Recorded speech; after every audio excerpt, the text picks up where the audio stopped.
My name is Andrew Turland.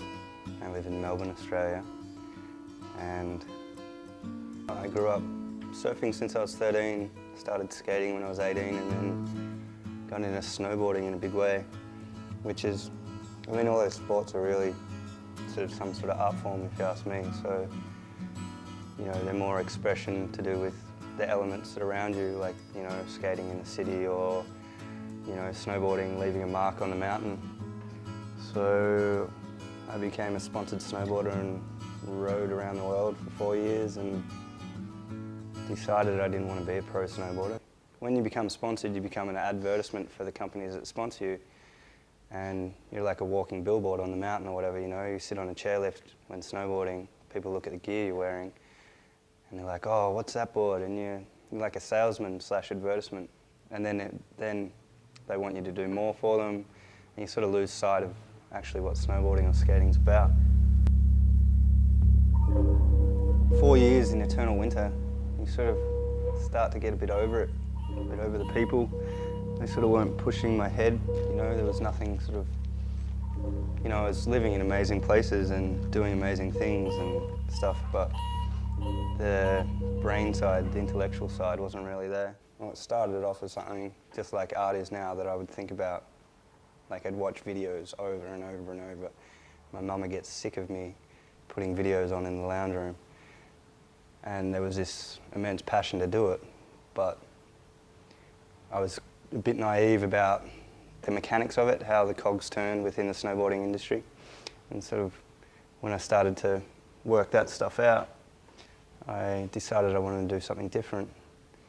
And so my other passion at the time was, like, I read a lot even while I was in the hills, and, you know, politics and the way people treat each other.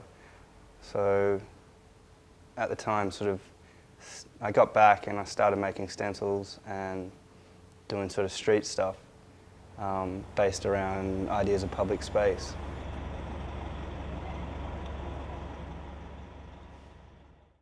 Okay, there's these guys in the 60s called the Situationists. They were like a sort of an art movement, really. They wrote a lot about public space and how cities are formed and stuff like that. And they used to go on little walks through Paris in the 60s, you know, late 50s and 60s. And they would do this thing which translates in English as a drift, where they would try and not, if they're going to one place, they would try and take a different path each time. And so by doing that, you find little nooks and crannies in different parts of the city. Just like the snowboarding thing, I get to see beautiful places, which a lot of the population don't see. Abandoned buildings, little alleyways that, you know, most people don't even know they're there. You find little nooks and crannies which are often deemed unsightly, and they're sort of abandoned parts of the cities, like where people, you know, businesses leave their rubbish and stuff, whereas early in the morning and the sun's coming up, there's no one around, the city's really quiet, and you're sort of walking around absorbing all this, and at the same time leaving your little marks there, which one are for, you know, people doing the same thing as me to look at and go, okay, well, I know Andrew was here. And two, little messages for the people in the city that are going to their dead boring office jobs and working 9 to 5 and going back to the suburbs just to brighten their day a bit. Or maybe just tell them something that you're thinking.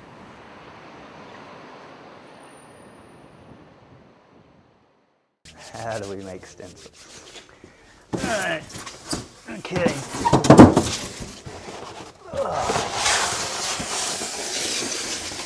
Alright. There's sort of a couple of ways I go about it. I use my computer and Photoshop and a photocopier usually. So if we're just photocopying something, depending on how many layers you want it to be and how sort of complex, with a photocopier, you know, I take something out of paper. This is like a box of the apparent month of the Iraq War when it was on, according to the paper, because it's finished apparently. So I go through the paper and find an image I like a Marine playing cards in his gas mask, or you know, George W. And you can see that I've, you know, found the image and enlarged it quite as much as I could. I'm trying to find one here. Here we go. So, alright, this one's not enlarged, but he works. So, basically, find the image I like, and then if I'm doing 2 layers, that's the image there. So then I photocopy it out, and then with a marker, or with a fine liner marker, I will draw on the image and work it out, just, you know, using my face, like my eye as an artist, to work out, you know, what I want or how I want to block out shapes. It's like a form of printing, you know, like lino cuts. You're not actually making an intricate picture, you're alluding to something, and people know what shapes sort of represent. So, you know, these British Marines running along the beach in their shorts, and I just thought it was a hilarious picture. So, you know, there we've just blocked out their bodies and their shorts, and then made another layer, which is the other 2 guys. So, and then over the top of that, you put a bit of detail. So, I decided the focal point of that picture was the gas mask. So, you know, you put another colour for the gas mask, and then the more detailed layer.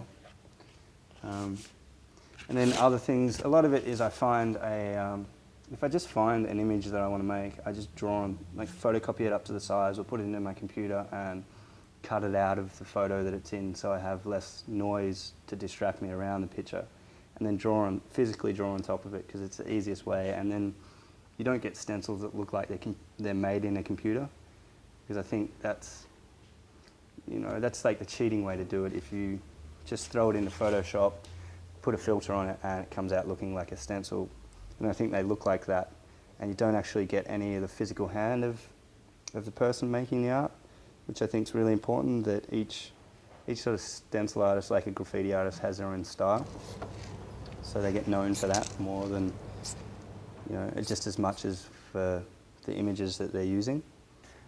I look at graffiti as sort of 3 different genres within, you know, the idea of street art or graffiti. Basically, there's sort of people who do stencils and paste ups, or wheat pastes, or whatever you want to call them, where they work on paper and then go and glue it up in places. And then there's people who do tags,